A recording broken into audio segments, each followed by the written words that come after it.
तो दे दिया।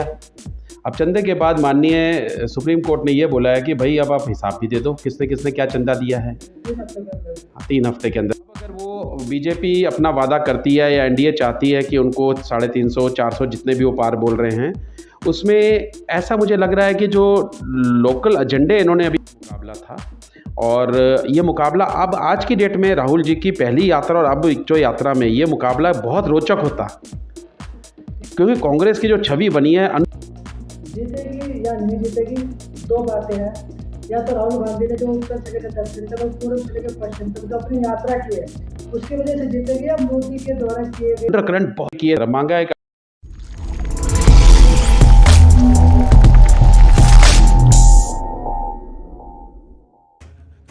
सर, आज के हालात को देखते हुए आप इलेक्ट्रल बॉन्ड को लेके और जो देश भर के अंदर पूरे भारत के अंदर जो चुनाव 2024 का, उसमें तो भारतीय जनता पार्टी 70 से भी ज़्यादा सीटों पे अपने नए प्रत्याशी लेकर आ रही है। इन दोनों को आप कैसे देखते हो? लेकिन उससे पहले से अपना परिचय देना और बताना पड़ेगा। नमस्कार, मैं डॉक्टर केबी सिंह, मैं वाइस चेयरमैन हूँ दिल्ली प्रदेश कांग्रेस कमेटी माइनॉरिटी विंग का।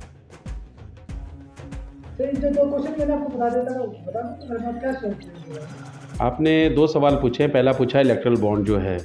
पहले तो हमें ये जानने की ज़रूरत है कि इलेक्ट्रल बॉन्ड होता क्या है। गवर्नमेंट ऑफ इंडिया ने इलेक्ट्रल बॉन्ड चालू किए थे कुछ साल पहले कि जिससे कि हर पार्टी को जो चंदा जाता है उसमें ट्रांसपेरेंसी आए, उसमें पारदर्शिता आए कि भाई किसने चंदा किसको कैसे दिया है। अब वो चंदा तो दे दिया। अब चंदे के बाद माननीय सुप्रीम कोर्ट ने ये बोला है कि भाई अब आप हिसाब भी दे दो किसने किसने क्या चंदा दिया है 3 हफ्ते के अंदर। अब मांगा एक अल्टीमेटम दिया हुआ है। वो अल्टीमेटम देंगे तो हमारे यहाँ एटीट्यूड तो सरकारी है काम करने का, अब लाइबिलिटी है, अब अकाउंटेबिलिटी भी सेट हो जाएगी। तो इसके लिए अभी वो काम कर रहे हैं, अल्टीमेटम दे दिया है, बट मुझे ऐसा लग रहा है कि इसमें काम बहुत धीरे हो रहा है, क्योंकि हर चीज़ ऑनलाइन है आज की डेट में। एसबीआई को कहा गया है, एसबीआई जो नोडल कलेक्शन एजेंसी है इसकी, तो वो तो अपने काम में बहुत तेज़ है और मेरे ख्याल से दुनिया का सबसे बड़े बैंकों में शुमार है, नेटवर्किंग बहुत अच्छी है। तो उनको तो दे देना चाहिए अभी तक, बट अभी डेडलाइन दी है, अभी इंतज़ार करते हैं कि उसमें से क्या क्या निकल के आएगा आगे। तो एसबीआई तो करें अगर जून तक का होना चाहिए, जून तक का। अब अगर एसबीआई देखो बड़ा बैंक, अगर वो मैनुअल पे जाना चाह रहा है अगर ऑनलाइन से, फिर तो एक बहुत बढ़िया चीज़ है कि आप ईवीएम की जगह वापस बैलेट पेपर पे चले जाइए।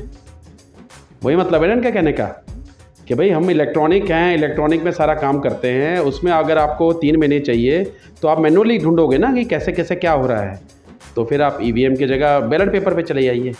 तो सर, जो भारतीय जनता पार्टी ने 70 से भी ज़्यादा सीटों पे अपने प्रत्याशी को हटाकर नई टिकटें लेकर अपने नए बंदों को चुन लिया है चुनाव लड़वाने के लिए, उसको आप कैसे देखते हो? देखिए, ये तो पार्टी का एक तो होता है इंटरनल मैटर, ये इंटरनल मैटर है। उनको लगता है कि भाई उनके कौन से कैंडिडेट कैसे हैं, कौन से अच्छे हैं, किसने क्या किया, किसने काम किया या किसने काम तमाम कर दिया।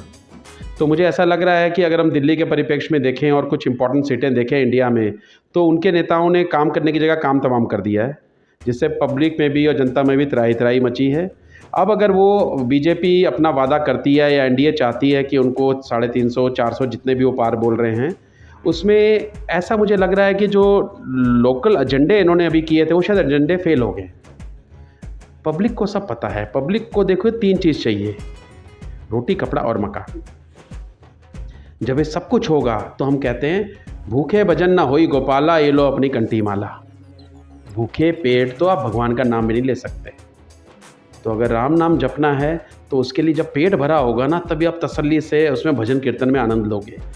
अब वो समय आ गया है कि लोगों को अपनी चिंता है कि मेरे रोटी कपड़े और मकान का क्या हो रहा है।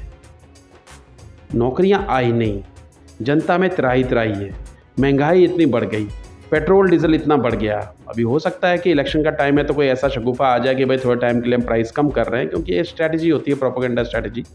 But at the end of day आपको ये देखना है कि पब्लिक को क्या मिला, और पब्लिक त्रस्त है।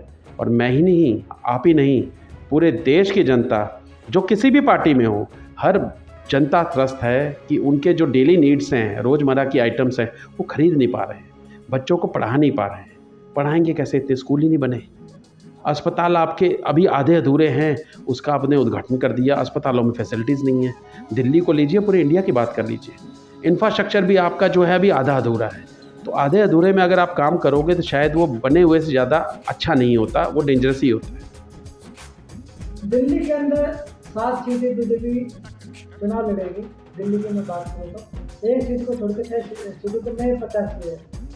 तो आप पश्चिम दिल्ली में बैठे तो महाबली मिश्रा इंडिया गठबंधन से खड़े हुए और आप हो कांग्रेस में। आपको लगता है महाबली मिश्रा ऐसी सीट निकाल सकता है? देखिए, पहली बात तो ये है, जब आप गठबंधन में आते हो, जब आप गठबंधन नहीं आते तो आम आदमी पार्टी, कांग्रेस, बीजेपी, ये एक त्रिकोणीय मुकाबला था। और ये मुकाबला अब आज की डेट में राहुल जी की पहली यात्रा और अब जो यात्रा में ये मुकाबला बहुत रोचक होता, क्योंकि कांग्रेस की जो छवि बनी है, अंडरकरंट बहुत ज़्यादा है पूरे हिंदुस्तान में और दिल्ली में भरपूर है। लवली जी के प्रदेश अध्यक्ष बनने के बाद, बाबरिया जी के प्रभारी बनने के बाद और ज़्यादा करंट आया है। मुझे इसलिए पता है कि मैं माइनॉरिटी का जो अपना सेल देखता हूँ और मैं संगठन से जुड़ा हूँ, मुझे पता है अंडरकरंट कांग्रेस का बहुत ज़्यादा है। बट चूंकि कांग्रेस की हमारी इंडिया अलायंस जो है वो पैन इंडिया लेवल पे अलायंस में है, और जब गठबंधन का जो धर्म होता है वो एक धर्म बिल्कुल अलग धर्म होता है। वो टर्म्स और कंडीशन के ऊपर चलता है, आस्था के ऊपर नहीं चलता है।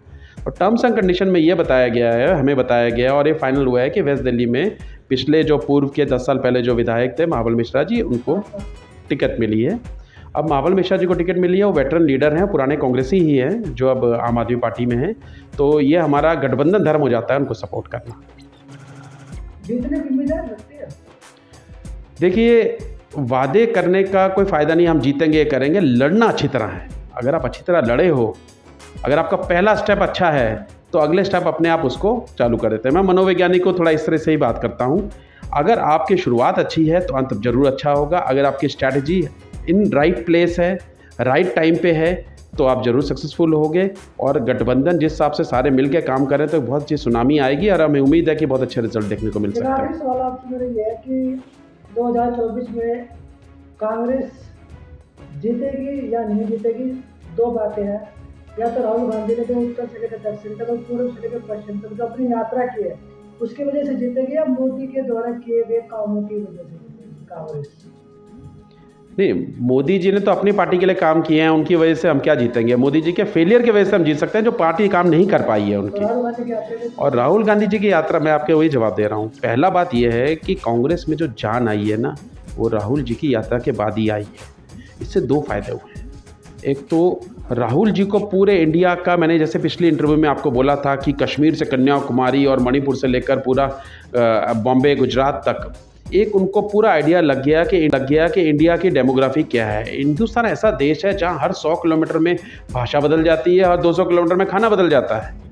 एक तो ये बहुत अच्छा लर्निंग एक्सपीरियंस हुआ। लर्निंग एक्सपीरियंस को कलेक्ट करके उन्होंने लोगों को बहुत ही बेहतरीन तरीके से जोड़ा है अपने साथ। और जोड़ना एक आर्ट है, तोड़ना तो कोई भी करते हैं। आज की डेट में तो आप हर भाषण ही ऐसे होते हैं, टीवी में डिबेट ही ऐसी कि आप तोड़ने की बात करते हो। राहुल जी जोड़ने की बात करते हैं, जो दिल, दिमाग और इंडिया की पब्लिक के साथ वो अपना कनेक्ट कर रहे हैं, उसको जोड़ने की बात कर रहे हैं। मुझे लग रहा है कि अंडरकरंट बहुत ज़्यादा है और आपको चौंकाने वाले नतीजे मई के बाद जून में जब ये रिजल्ट आएंगे तो आपको मिल जाएंगे। और ये कांग्रेस अब वो कांग्रेस आपको नहीं दिखेगी और गठबंधन वो नहीं दिखेगा जो आप सोच रहे हो कि गठबंधन बहुत कुछ नहीं कर पाएगा। गठबंधन बहुत कुछ करेगा, क्योंकि गठबंधन का रोल इसमें नहीं है, हिंदुस्तान की पब्लिक ही जिताएगी, त्रस्त हो चुकी है। शुक्रिया सर, समय निकाला आपने हमारे लिए। Thank you very much.